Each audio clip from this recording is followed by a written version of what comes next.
guys, it's been a while. Happy 2021 and happy Women's Day. Even though at LBD we think every day is Women's Day, but I guess we can celebrate it again, even more do it today.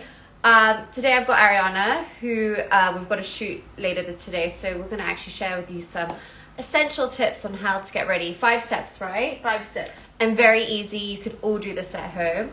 And then later this evening at 10 p.m, if you're up, please come and join us on Clubhouse, where we'll be discussing an amazing topic with my partner in crime, Lexi. And if you guys haven't got Clubhouse, let me know, because I have some invites spare and I can invite you. And hi everyone that's joined. If you have any questions, please ask. And yeah, we're ready to go. Okay, so we're going to start by, I've done Marina's eyes already to save some time. I usually like doing the eyes first and then moving on to the skin, because as you can see there's some residue. So one of the key tips of all skin is to make sure you've got a clear canvas to work with. So with a wipe, I'm going to just look up, just wipe the excess of any eyeshadow or fallout. And what kind of wipes do you recommend? So I actually use baby wipes personally. I like Aveeno's because they're fragrance free, super soft and nice on the skin. Sometimes I find makeup wipes are a little bit harsh, so I prefer to use a baby wipe and sometimes some micellar water on it. So just give it a wipe. Now prior to this we had moisturised Marina's skin with Weleda Skin Food, which I absolutely love, particularly for normal to dry skin. So I'm just going to go back in again a little bit in the eye area with a brush and just touch up on it, just because particularly with the weather, the eye area is my sort of focus. Well, how do you recommend, like, I mean, one, you should always apply like stuff on your eyes with a brush, right? Eye cream you can apply if it's on yourself with your hand, just like dab it on. I am using a brush just for the sake of we are in a pandemic, so all brushes. So if it was on myself, I would just warm it up in my hands and then dab it on, but for the sake of today we are just using a brush. So once that's reapplied in the eye area, I'm going to go straight onto the skin. I am actually in love at the moment with Charlotte Tilbury, so we're going to use the Flawless Filter, which I absolutely love. I wear it under my foundation and sometimes on my own. It's got quite a glowy texture and look, so it can be worn on its own. So again, I'm going to go in with one of the products that we asked you guys to have to hand if you want to go along with this live. So it's a beauty blender. I always use the actual brand beauty blender. I find it's my favourite. So we're going to Girls, sorry, my dogs wanted to have something to say. Lily. We are going to use a little bit of product on the beauty blender, and we're going to start inwards and work our way out, and you can just see we're dabbing as we go along. And you would say that this is one of your best like beauty investments, right? Yeah, I absolutely, it's relatively new. I absolutely love it. It comes in a number of shades. I am, just for the sake of the live, I'm using shade 1 on Marina, and I would use shade 4 on myself, so I go a little bit lighter. And I tend to focus it around the cheeks, because you don't want to have an overly glowy full face, and maybe a touch in the centre of the forehead. And you can see I'm just dabbing it lightly, but if you see now, the skin is already like got a nice glowy base, which is the aim of today's game. Look at that. Next, I will move on to foundation. I just use a small amount. Just again, this is a day-to-day sort of look. If you want to build it up and have a little bit more product, you can do. You can go over it, and that is the beauty of using a beauty blender. So again, I'm going to grab the foundation, start in the middle of the face and work my way out. And what do you clean a beauty blender with? So beauty blender, I use a hand wash and some warm water, and then I just really give it a good wash. I have a number of them just because I use them on clients too, so I never cross-use them, so I always have a few in my kit ready to go, and they're best used damp, so I find they work so much better damp. I don't ever use it dry. I find it just sucks at the product. And the reason I said to use the actual brand beauty blender, again, I just feel like you get a lot of your product actually dispersed onto the skin, whereas some other types of sponges I've used, I find just, again, really suck the product up, so you have a lot of waste. But I always wash my beauty blenders, whether it's on myself or on client, each time, because the amount of bacteria they pick up, it's a lot, and it's quite, so you just wash it with some good hand soap, and then let it dry. Okay. Tend to do it before to sleep so it's fresh the next day and dried.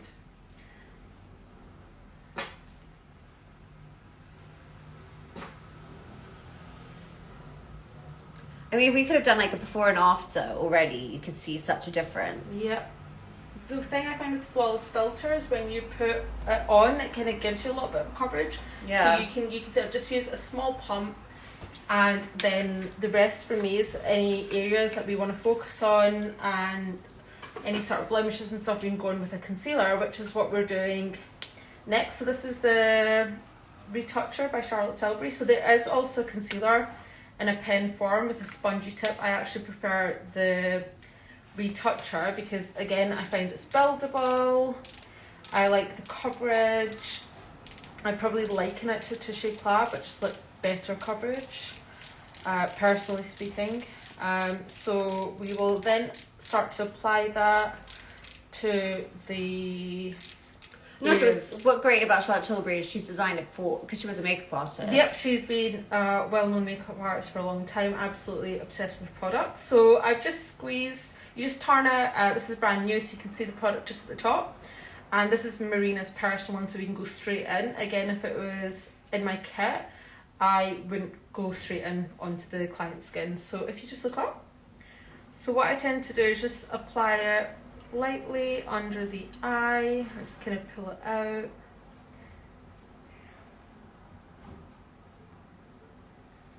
And just really gently. And then I'll go back in with a beauty blender and look up. And I will just dab, dab, dab. So it kind of pats it into the skin. And then any areas that I feel that I want a little bit more, I will just look up. I mean, you can see such a difference from doing one side. Yep. And I think concealer, for me, if there's ever a staple to any kit, it's a concealer. Just look up. I just feel like a lot of people are conscious of their under eye or any blemish off area. So that can be just from natural pigmentation or just lack of sleep. So, or COVID stress. Yeah, COVID stress is a big one. So I just like to, and I just love that it's really soft, it's really buildable. You can carry it in your bag if you're going out from work in pre-COVID times. You can just dab a little bit on where you feel you need to, but you can see the difference. Yeah. And then we'll just match it up on the other side. So I think with flawless, like achieving a flawless skin, a lot of people think more is better. I actually don't think that's the case. I think it's the products you use, how you apply them, because you can put a ton of product on your face. It doesn't mean it's going to blend in, it doesn't mean it's going to last or give you the desired look. For me, it's all about building.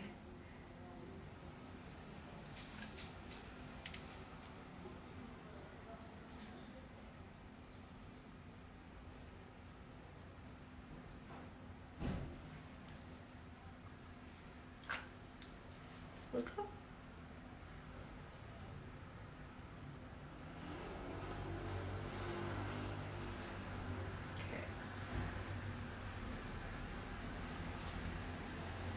Okay, so that's the under eye area done, and again we've done two very light, I guess, layers, and the good thing about this product, it doesn't show up any lines or anything either.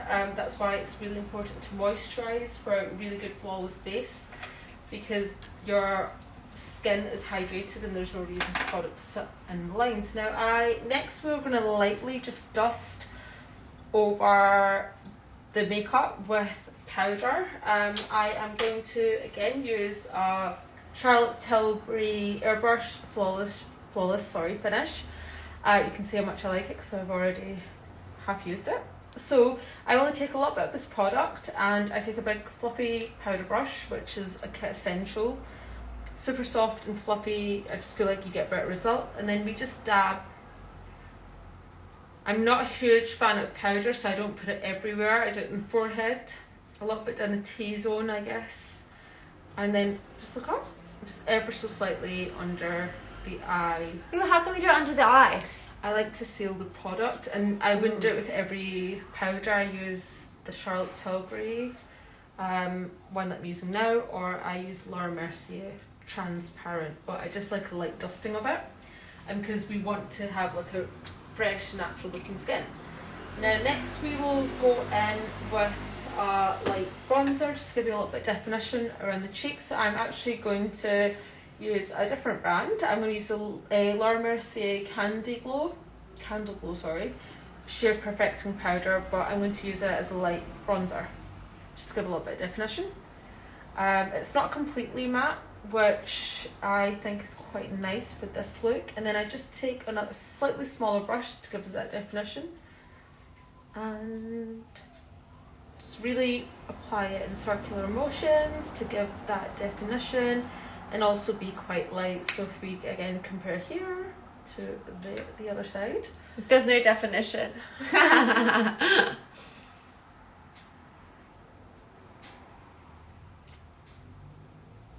And then you can just run it slightly along the forehead. And if you just turn this way.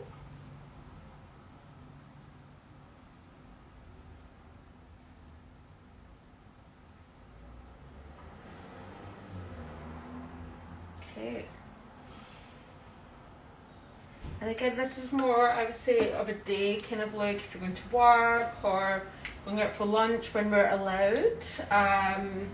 This is probably like a nice day look. And with the same brush, we're going to apply a little bit of colour to the cheeks. I'm going to use the Charlotte Tilbury Cheek to Chic Swish and Pop Blusher. It's quite nice, natural, again buildable. I do like a bit of blusher. I like it. Who doesn't? In the apples, I feel like blushers really come back in. I know people were really anti it a few years ago.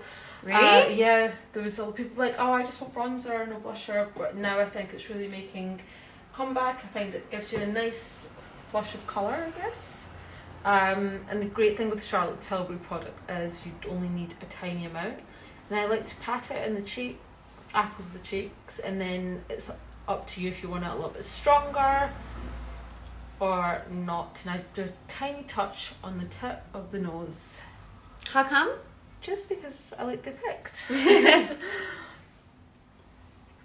Just because I tend to find that when you get a flush of natural colour in your cheeks, you get it in your nose as well. So for me, it's just adding to that. But you can already see Marina's skin is glowing. Yeah. And I mean, this is great, like, when you do come out look down and it's just, like, a nice... It's nice, it's low maintenance, it's not taking... I mean, it's not taking as long, and I'm actually taking my time doing it. So I think the key to doing it like a flawless skin, especially on something like Alive, is that it's easy, it's low maintenance, and it's quick, and you're not using a ton of brushes. We've used one beauty blender and 2 brushes. And you can keep that in your bag. Yep, exactly. And the great thing about this makeup is you should be able to apply it in the morning and not have to touch it up. That's a big thing. When I started doing makeup full time, I just don't want anyone to have to touch up their makeup. Yeah. So I think that's really, really good as well. And then you could, if you're going out afterwards, you can just like put an eyeshadow on. You can put an eyeshadow on, or you could just put like quite a bold lip on, which would be quite nice, I think. Mm. But I've just added a hint of Laura Mercier Paint with Light Radiant Illuminator Trio, so just a slight highlight, just to kind of like top it off, I guess. And again, I just pop a tiny touch on the nose, and then that's pretty much it, to be honest. I would probably use, at the end, I like to finish things with a face mist. and then you would add a lip, but just close your eyes. For me, a face mist is just a great finisher. It kind of makes the highlight pop where it needs to.